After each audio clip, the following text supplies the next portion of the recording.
pagi, Bapak Ibu, puji nama Tuhan, kita bersama kembali. Kita memulai hari kita dengan bersaat teduh. Mari kita fokus ya, konsentrasi bersama Coffee Morning with Jesus Christ. Hari ini bacaan kita terambil dari 2 Korintus 5. Sebelum saya menjabarkannya, mari kita satu hati di dalam doa. Maha besar Engkau ya Bapa, kami mengucap syukur dan berterima kasih kalau kami diberikan kehidupan untuk menikmati kasih anugerah-Mu.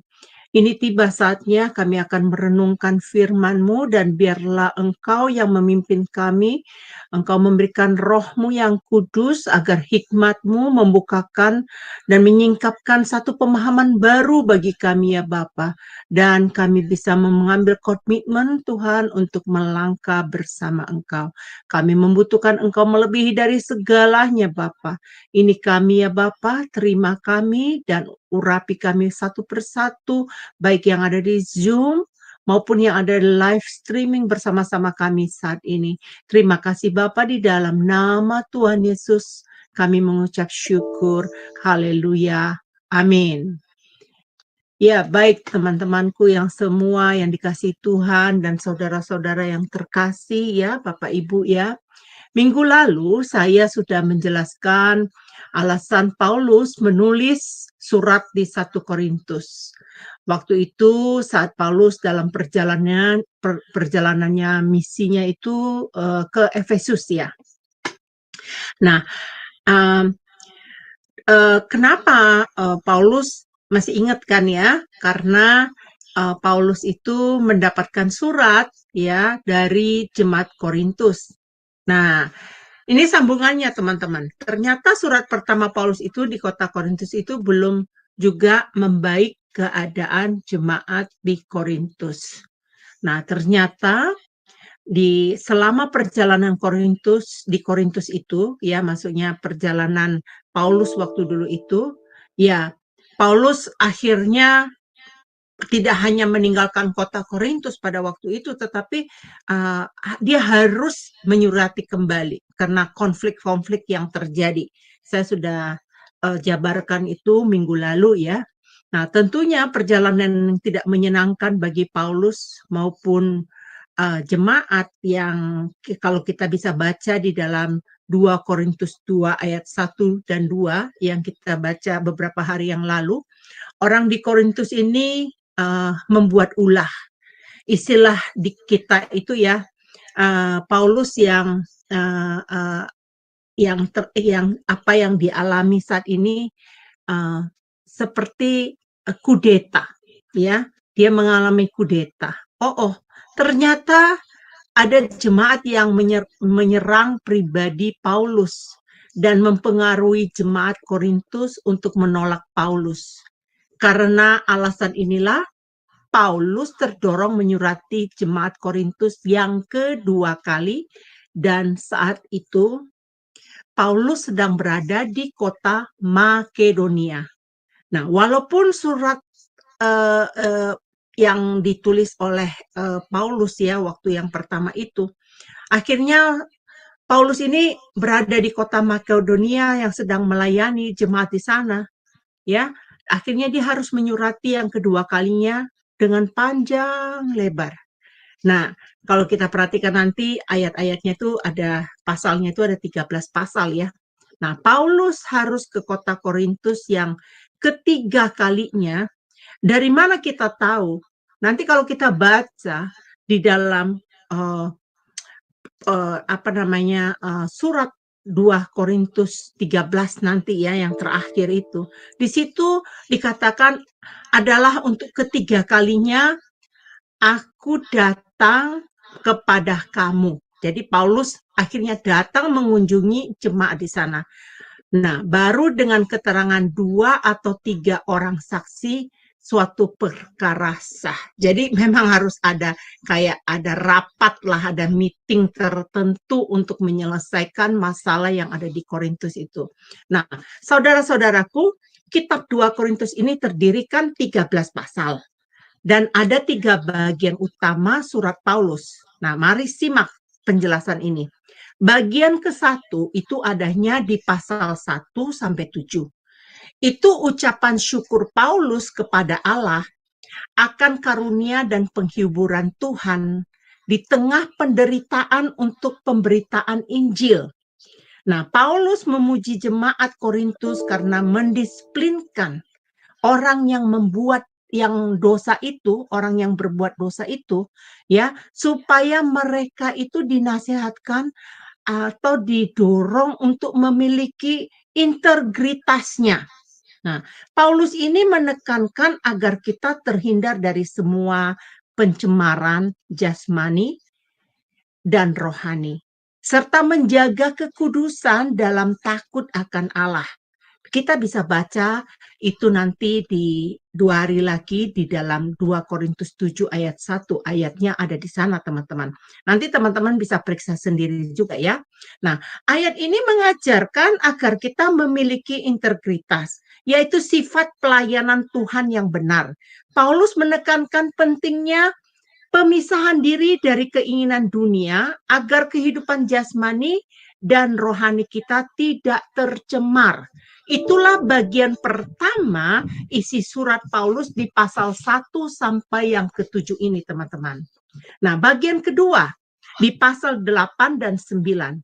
Paulus menasehati jemaat di Korintus untuk menandingi kemurahan hati orang Makedonia yang dengan sepenuh hati telah menyumbangkan persembahan yang telah dikumpulkan untuk orang Kristen yang menderita di Yerusalem. Wah, ini betapa mulianya ya orang-orang Makedonia ini.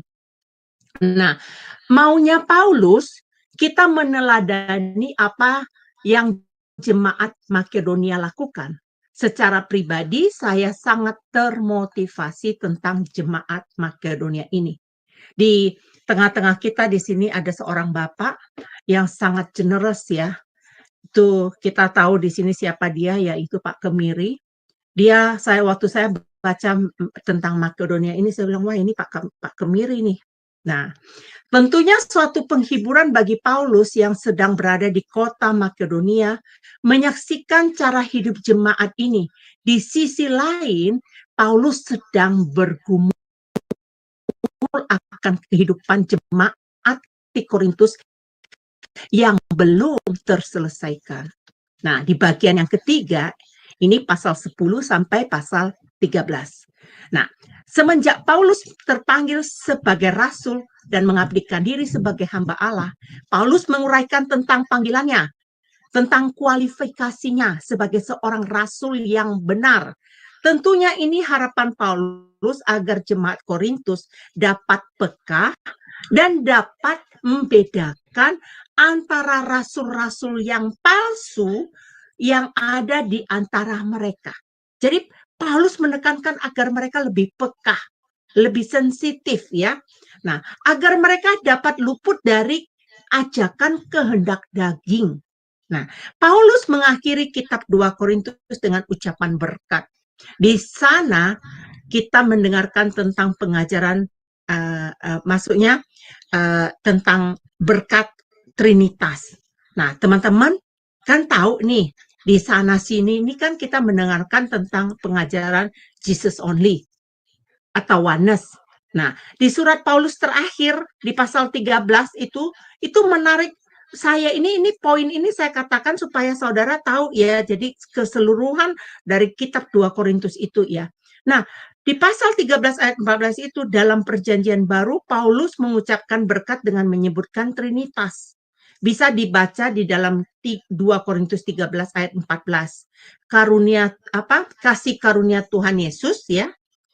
1, kasih karunia Tuhan Yesus Kristus. Kemudian dan kasih Allah itu 2, dan persekutuan Roh Kudus 3. Jadi ada Tuhan Yesus Kristus, kasih Allah, dan persekutuan Roh Kudus menyertai kamu sekalian. Paulus mengucapkannya salam menyatakan 3 pribadi, tapi 1 Tuhan. Nah, itu yang saya temukan waktu saya membaca ini, saya terkesima. Ternyata di perjanjian baru juga Paulus itu secara teologinya mengajarkan kepada kita tentang kepribadian Allah. Nah, bacaan dari ayat 1 sampai 10 ini yang tadi barusan kita baca, itu kalau kita lihat itu kan topiknya kediaman surgawi kita. Nah, kalau di ayat 11 sampai 21 bertopik pelayanan perdamaian. Nah, kan ada dua topik jadinya ya, saudara-saudara ya. Saya akan mencoba menjabarkan agar saudara dapat merenungkan pesan apa yang dapat kita terima dari bacaan ini. Terus terang saya bergumul, Tuhan, apa yang harus saya sampaikan kepada umatmu? Apa yang harus sampaikan kepada teman-teman, saudara-saudara sekalian dengan ayat ini? Ya, karena renungan biasanya hanya diambil satu ayat, dua ayat. Tapi saya harus saya bukan harus ya, maksudnya saya lebih terpanggil untuk eksposisi dari kitab Korintus ini supaya orang tidak salah mengerti, supaya orang mengerti tentang kitab Korintus ini membicarakan tentang apa. Nah, saya memberikan tema di dalam renungan hari ini adalah hidup di dunia numpang lewat. Saya tanya Tuhan, apa ya tema yang harus saya berikan ini? Nah, Tuhan memberikan ini di dalam hati saya bahwa hidup di dunia ini numpang lewat. Nah, saya rasa semua sadar ya bahwa kita hidup di dunia ini hanya dalam jarak waktu yang tertentu saja. Ada yang mencapai umur 100 tahun. Tapi ada juga yang bayi baru lahir sudah meninggal. Jadi ada yang 70 tahun, ya rata-rata umur berkat 70, 67 tahun, ya tergantung. Jadi istilahnya nggak ada lah orang yang bisa tahan lama umurnya. Sedangkan yang terpanjang umurnya di Alkitab aja 969 kakeknya si Nuh itu akhirnya meninggal juga toh. Nah, berarti kan kita hanya numpang lewat sementara aja di dunia ini. Nah, Rasul Paulus mengingatkan kepada kita bahwa hidup di dunia ini numpang lewat. Kita sudah tahu tadi ya di dalam 1 Korintus 5 ayat 1 sampai 10 ada pelajaran yang dapat kita pelajari dari sini, yaitu hidup kita hanya numpang lewat. Nah, ada 5 poin. Dari ayat yang ke-1 itu ya, ada 5 poin yang perlu kita pelajari dari sini. Saya mendapatkan poin yang pertama itu, kita itu harus sadar bahwa kehidupan di dunia ini tidak kekal, hanya sementara saja. Ayatnya ada di ayat 1, teman-teman. Karena kami tahu bahwa jika kemah tempat kediaman kita di bumi dibongkar, Allah telah menyediakan suatu tempat kediaman surga bagi kita. Berarti ada tujuan yang harus kita tempuh. Karena apa? Karena kemah di bumi ini akan dibongkar. Jadi kita akan tinggalkan ya. Nah, hidup kita hanya sementara di dunia ini, banyak yang mengalami tekanan, saudara-saudaraku. Banyak yang mau hidupnya panjang, bahkan ada tuh yang katanya minum obat pil panjang umur, katanya gitu ya. Nah, bahkan ada yang nggak mau mati, dia mau hidup seumur hidupnya gitu. Tipe orang yang demikian akhirnya akan timbul apa? Keluhan-keluhan yang diakibatkan oleh godaan yang memperjuangkan agar umurnya panjang. Nah, jangan lupa kita hanya numpang lewat di bumi ini, saudara-saudaraku. Kita harus sadar tempat kita yang sebenarnya bukan di dunia ini, tetapi tempat yang sudah dipersiapkan oleh Allah bagi kita, yaitu apa? Kehidupan yang kekal. Ya, kalau saya sih nggak mau di dunia ini selamanya. Saya mau kehidupan yang kekal ya. Nah, poin yang kedua dari ini saya berikan yang kedua adalah jangan mengeluh. Nah, ada di ayatnya di ayat yang keempat ya. Sebab selama masih diam di dalam kemah ini, kita mengeluh oleh beratnya tekanan karena kita mau mengenakan pakaian yang baru yang tanpa menanggalkan pakaian yang lama. Itu problemnya.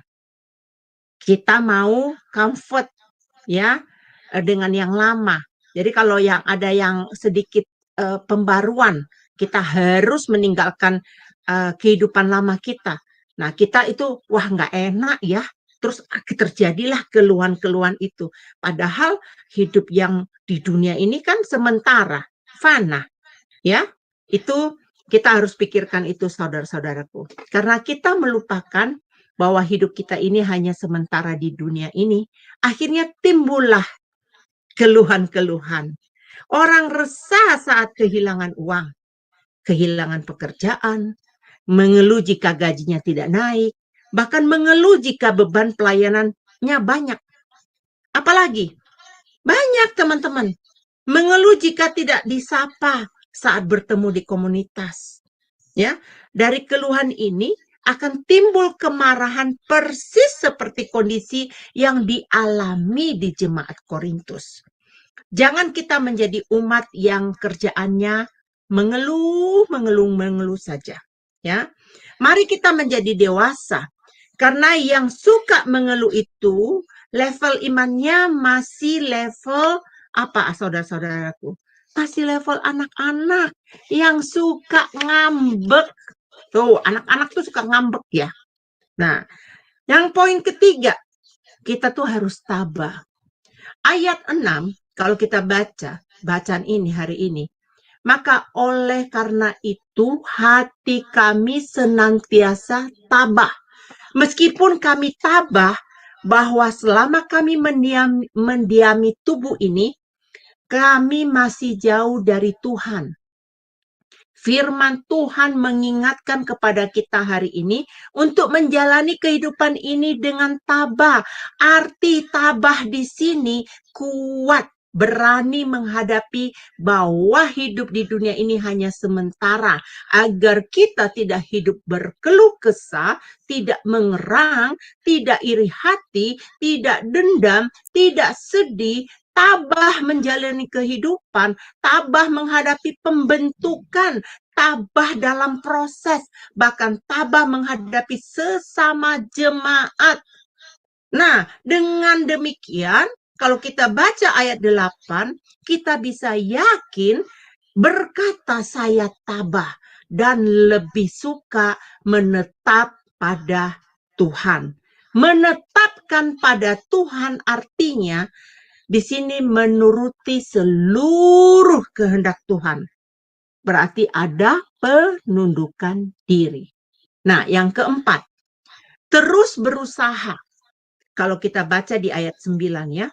Sebab itu juga kami berusaha, baik kami diam di dalam tubuh ini, maupun kami diam di luarnya, supaya kami berkenan kepadanya setelah kita sadar bahwa selama hidup di dunia ini hanya sementara, jadinya hendaknya kita terus berusaha, berjuang hidup untuk berkenan di hadapan Tuhan.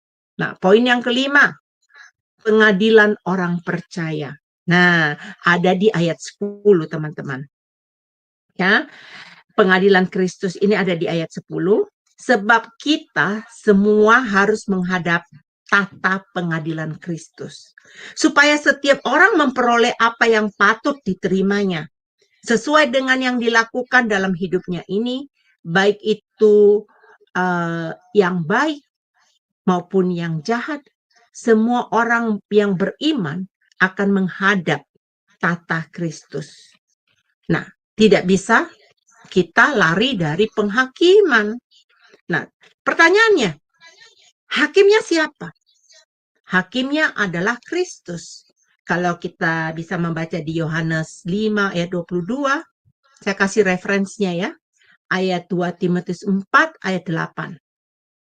Hasil pengadilan akan menerima apa yang baik atau yang jahat selama hidup kita selama di bumi ini. Tidak seorang pun akan terhindar dari pengadilan ini kelak, saudaraku. Ingat itu. Tidak ada yang bisa menghindar dari pengadilan Kristus, ya. Sekarang saya akan jabarkan di topik yang berikutnya, yaitu pelayanan pendamaian. Nah, kita sudah tahu bahwa hidup di dunia hanya numpang lewat, bukan? Hendaklah kita hidup mengabdi, bersekutu hanya untuk Tuhan saja. Nah, ayat 11-21 ini mengajarkan agar kita mengenal siapa diri kita semenjak menjadi umat kudus. Yang dikenal orang kita disebut dengan panggilan Kristen. Saya punya istilah bahwa kita adalah gambaran Allah. Surat yang terbuka. Saksi Kristus. Kemanapun kita berada, kita bisa jadi terang dan membawa damai. Dengan demikian kita baru bisa disebut pelayan Tuhan. Terlebih dulu harus ada pemberesan.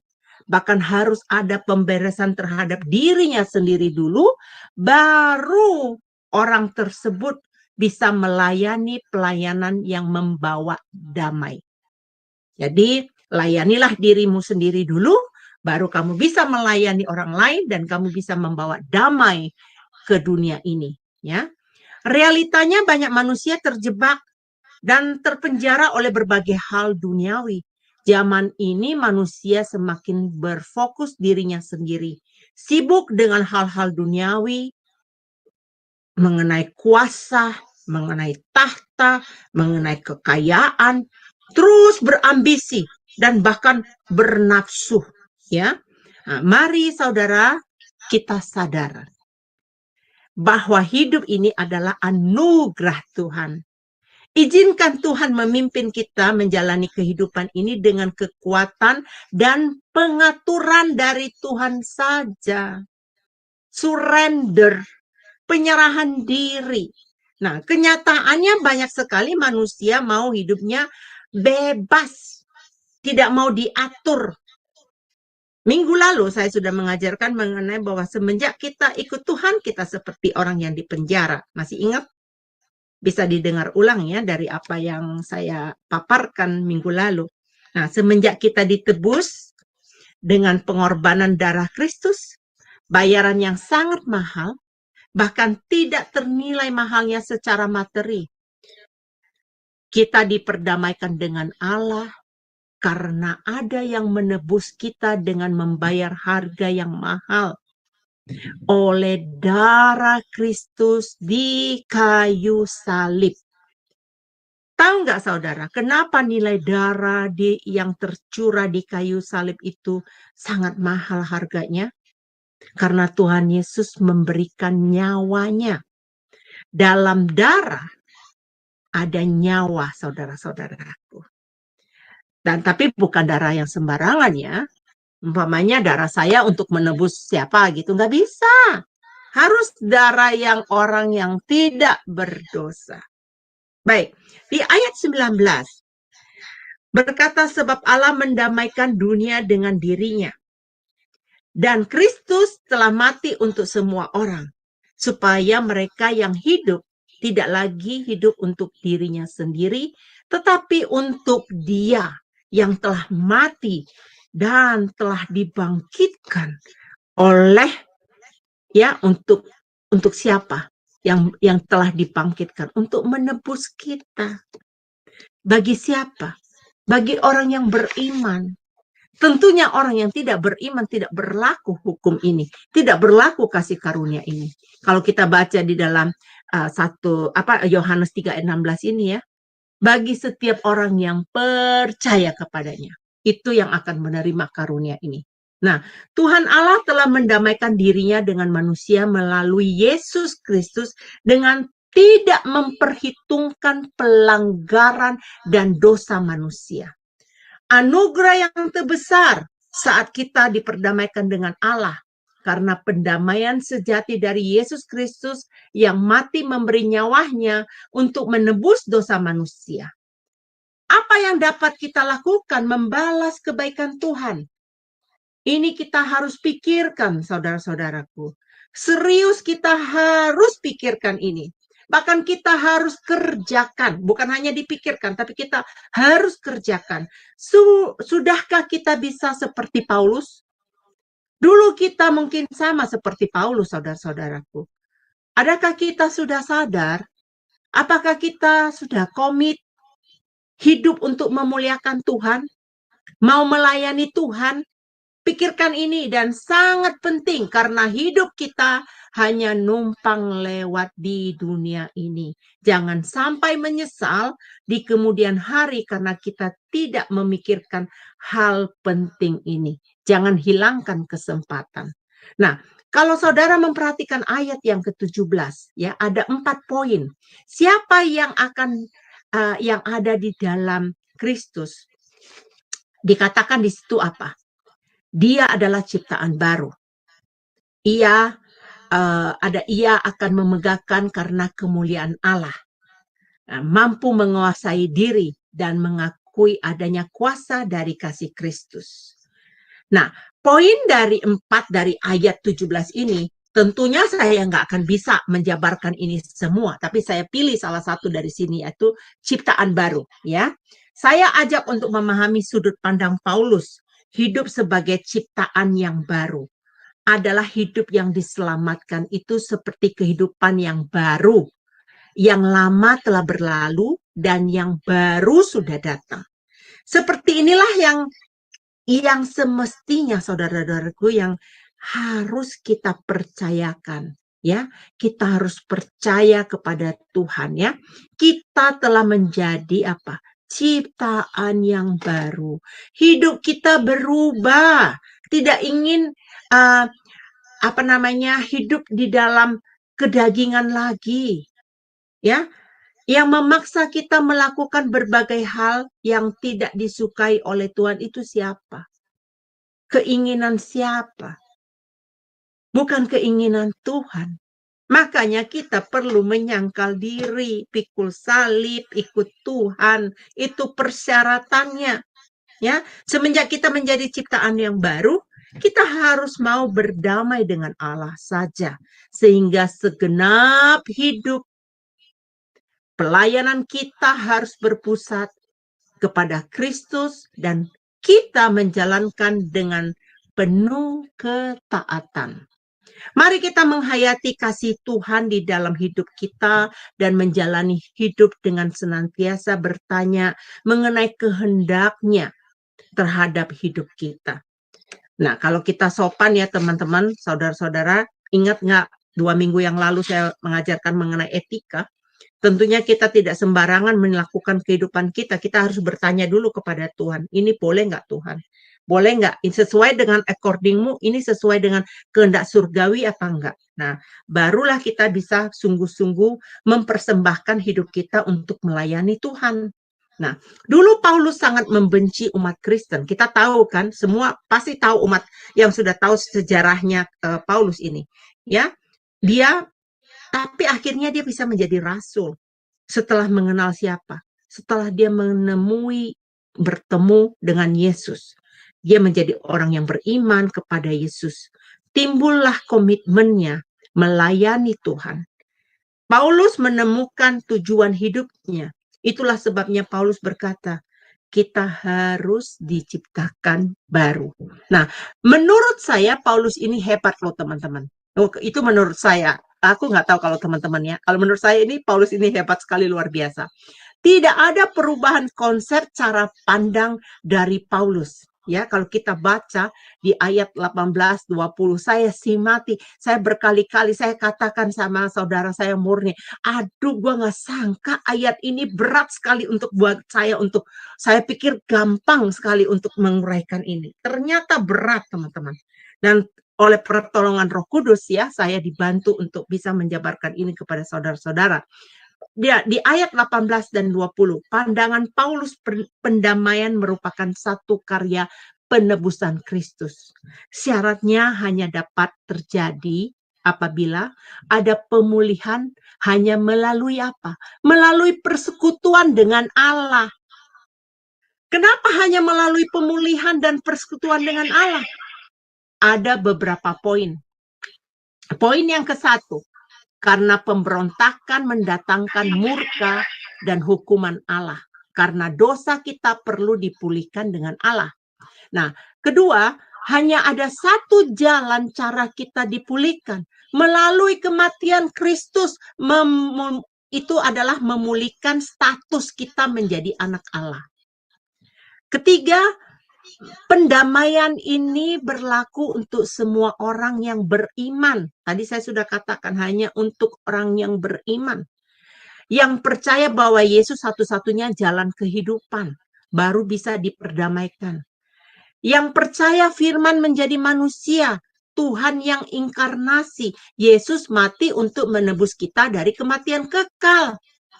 Nah, yang keempat, kita sebagai gereja yang diutus untuk mewartakan kabar keselamatan, hanya dengan beriman kepada Yesus kita dipulihkan. Yang kelima, Yesus yang tidak berdosa telah menjadi dosa karena kita. Kenapa Yesus yang dikorbankan? Karena hanya Yesuslah yang dapat menghapus dosa manusia. Karena Tuhan Yesus ini tidak berdosa. Hanya Tuhan Yesus yang tidak berdosa, saudara-saudaraku. Dia yang pantas menghapus dosa-dosa kita. Ya, nah saudara, luar biasa bukan? Kita mempelajari kitab surat Paulus ini yang baik yang di 1 Korintus kemarin dan 2 Korintus ini. Kita bisa menangkap sebenarnya Paulus ini punya tujuan, saudara-saudara, untuk menulis surat ini kepada 3 golongan orang di Korintus. Ada 3 golongan. Golongan yang pertama, Paulus untuk mendorong jemaat Korintus ini agar mendengarkan kepadanya sebagai bapa rohani mereka. Demikian juga pada zaman sekarang, kita harus patuh pada pimpinan rohani kita. Pelajaran apa yang dapat kita petik? Yaitu apa? Penundukan kepada pemimpin. Yang kedua, Paulus menyingkapkan keberadaan rasul-rasul palsu yang menentang dia. Paulus meruntuhkan mereka dan memutarbalikkan ajaran sehat Paulus. Nah, ini pekerjaan iblis ya, teman-teman ya. Jika Paulus itu berani mengungkapkan tentang pengajaran-pengajaran sesat yang mempengaruhi jemaat di Korintus pada saat itu. Nah, kita perlu belajar untuk tidak berkomplotan terhadap pembangkang, terhadap mereka yang punya siasat yang menyesatkan. Nah, hati-hati saudaraku. Jadi kita perlu punya barometer firman supaya kita bisa tahu orang yang mengajarkan dia bawa ayat tetapi pengertian yang berbeda, kita harus tahu bahwa ini adalah penyesat. Nah, yang ketiga, Paulus menegur minoritas jemaat yang sedang dipengaruhi oleh para lawan Paulus yang melawan Paulus pada saat itu, yang menolak nasihat Paulus kembali untuk meneguhkan integritas. Nah, kitab 2 Korintus bertujuan ini untuk mempersiapkan jemaat secara keseluruhan untuk kunjungannya yang akan datang, yang tadi saya sudah baca di dalam 2 Korintus 13 ayat 1. Nah, kita belajar jangan menjadi umat yang memberontak ya. Nah, jadilah umat yang suka dengar-dengaran. Setiap pemimpin yang telah ditentukan oleh Tuhan, baiklah kita mendengarkan nasihat mereka. Nah, ada 4 ciri yang saya pelajari teman-teman dari 2 Korintus ini. Ada 4 ciri. Yang satu, kitab ini merupakan surat yang paling banyak memberitahukan riwayat hidup Paulus. Banyak petunjuk dari dirinya. Mengingat situasi yang ada di Korintus, karakter Paulus sangat rendah hati. Sebagai pemimpin berani dia. Jadi dia pemberani. Ya, dan dia orangnya yang tidak malu. Bahkan dia berani loh untuk meminta maaf terlebih dahulu ya. Nah, kedua, kitab ini melampaui semua surat kiriman surat lainnya dari Paulus. Wah, hebat ya, di Korintus itu melampaui dari surat-surat lainnya ya yang dikirimkan, yang menyatakan kuatnya akan kasih itu. Nah, kuatnya akan kasih itu yang ditekankan oleh Paulus. Paulus memperlihatkan keprihatinan bagi anak rohaninya. Nah, ciri yang ketiga ini, ciri khas dari Paulus ini, kitab ini berisi teologi. Nah, saya suka ini teman-teman.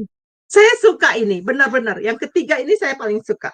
Kitab ini berisi teologi yang paling lengkap dalam perjanjian baru. Mengenal penderitaan Kristen.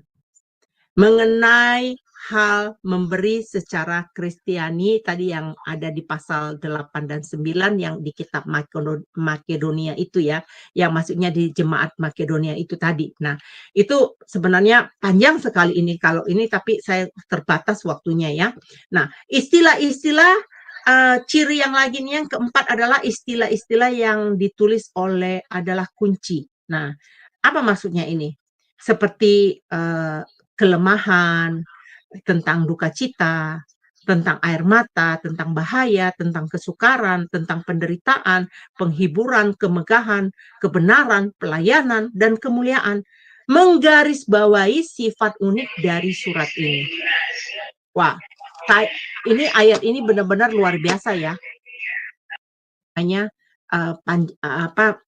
benar-benar sangat memberkati. Nah, kesimpulannya teman-teman, saya memberikan kesimpulannya dari yang kitab hari ini. Kesimpulannya adalah hidup di dunia ini hanya numpang lewat, ya. Hidup ini hanya sementara. Pergunakanlah hidup ini dengan benar, pergunakanlah kesempatan ini mempersiapkan hidup kita di dalam keabadian kita nanti kelak ya, kepada kehidupan yang kekal. Nah, kebenaran yang disebut dalam ayat ini tidak menunjukkan kepada suatu kebenaran secara hukum, tetapi kepada kebenaran yang nyata dalam kehidupan sehari-hari sebagai suatu ciptaan yang baru, yaitu kepada watak dan keadaan moral mereka yang sudah mengalami apa? Transformasi. Jadi orang yang mengalami transformasi akan berbeda, saudara-saudara. Nah, ciptaan baru itu yang menggenapkan pelayanan perdamaian sebagai wakil Allah, sebagai saksi Kristus dan kebenarannya di dalam dunia ini. Karena Yesus Kristus sebagai kebenaran orang percaya, kebenaran Allah ini dinyatakan dan dialami oleh orang percaya. Dalam dunia ini hanya dengan satu cara, dengan cara apa? Hanya dengan tetap tinggal di dalam Kristus, bergaul dengan Allah. Hanya selama kita hidup dalam persekutuan dengan Kristus, kita akan bersatu dengan Kristus, kita akan menjadi kebenaran Allah. Nah, coba bertanya kepada saudara sendiri pribadi. Setelah Anda mengenal Kristus, setelah menjadi anak Tuhan, perubahan apa yang sudah terjadi di dalam dirimu? Apakah kamu masih hidup dalam kehidupan yang lama? Tinggalkan cara hidup yang lama, teman-temanku. Mari serahkan hidup sepenuhnya kepada Tuhan, alami hidup baru. Semenjak saya menyerahkan diri menjadi umat percaya, Kristus mengubah sudut pandang pribadiku. Bukan hanya mengubah cara pandang terhadap diriku sendiri, tapi Tuhan memperkaya cara pandang saya terhadap orang lain. Itu ada progres yang saya alami. Orang yang mengenal saya, mereka pasti tahu. Jenny di sini adalah sahabat saya. Dia tahu siapa saya yang dulu. Dia tahu kehidupan saya yang dulu. Jadi kalau saya bicara saat ini, ada saksi mata di sini, ada Jenny di sini teman saya. Ya, saya mengalami progres yang banyak karena anugerah Tuhan. Nah, ikut Tuhan yang tidak tahu, kita menjadi tahu. Yang berdosa menjadi kudus, yang bodoh jadi pintar, yang miskin jadi kaya, yang sakit jadi sembuh. Ini yang saya bicarakan teman-teman, hal-hal yang berkat, yang terkait dengan apa? Dengan rohani, berkat-berkat rohani. Banyak Yohanes 10 ayat 10 ini mereka pakai untuk berkat-berkat jasmani, tetapi bukan. Ini adalah berkat-berkat rohani ya. Semakin kita mengenal Tuhan, berhubungan intim dengan Tuhan, kita diperkaya, kita makin disempurnakan ya. Anggaplah ini suatu nasihat kepadamu, nasihat yang menyadarkan Anda bahwa hidup di dunia ini kita hanya numpang lewat. Nasihat agar kita mau hidup baru, meninggalkan kehidupan dunia, meninggalkan keinginan daging. Nah, ciri-ciri orang bijak akan mendengarkan nasihat. Kalau orang nggak bijak, dia nggak mau mendengarkan nasihat, ya. Orang yang bijak akan terbuka terhadap nasihat. Orang yang bijak akan mengerti bahwa nasihat ibarat sedang mengelilingi hidupnya dengan pagar pengaman. Nah, kalau kita tidak mau dengar nasihat, berarti kita nggak ada perlindungan ya, nggak ada pengamanan buat diri kita. Nah, baik teman-teman semua, saudara-saudara yang terkasih, inilah renungan yang saya bawa. Mungkin panjang buat saudara, tapi saya berusaha untuk membawanya secara lengkap ya, walaupun dengan waktu yang tertentu, saya berusaha supaya Anda bisa mengerti apa itu kitab 1 Korintus yang saya bicarakan minggu lalu, dan ini adalah 2 Korintus 2 Korintus yang Paulus tuliskan ya. Baik Bapak Ibu, mari kita berdoa untuk menanggapi firman Tuhan renungan ini. Bapa Surgawi, terima kasih ya Bapa untuk firman Tuhan yang memberkati hidup kami. Secara saya pribadi Tuhan, saya sangat dibukakan melalui 2 Korintus ini ya Bapa. Pengajaran di dalam buku Korintus ini sangat kaya ya Bapa, sangat unik, sangat luar biasa. Mampukan kami secara pribadi Bapa untuk belajar kembali mengenai kitab Korintus ini, supaya kami mengetahui bagaimana kami menggunakan talenta kami secara benar, bagaimana kami punya etika yang benar, dan bagaimana kami menyadari bahwa kami hidup ini hanya sementara, dan bagaimana kami supaya mengalami transformasi, hidup baru, hidup yang dimerdekakan, hidup yang telah dibayar lunas oleh pengorbanan Tuhan Yesus di kayu salib. Terima kasih Bapa. Inilah doa yang kami panjatkan. Tuhan memberkati kita dan melindungi kita. Tuhan menyinari kita dengan wajah-Nya dan memberi kita kasih karunia. Tuhan menghadapkan wajah-Nya kepada kita dan memberikan kita damai sejahtera. Tuhan akan memampukan kita menjadi pelaku-pelaku firman. Kasih karunia Yesus dan kasih Allah dengan persekutuan Roh Kudus sampai pada akhir zaman. Amin, amin, amin.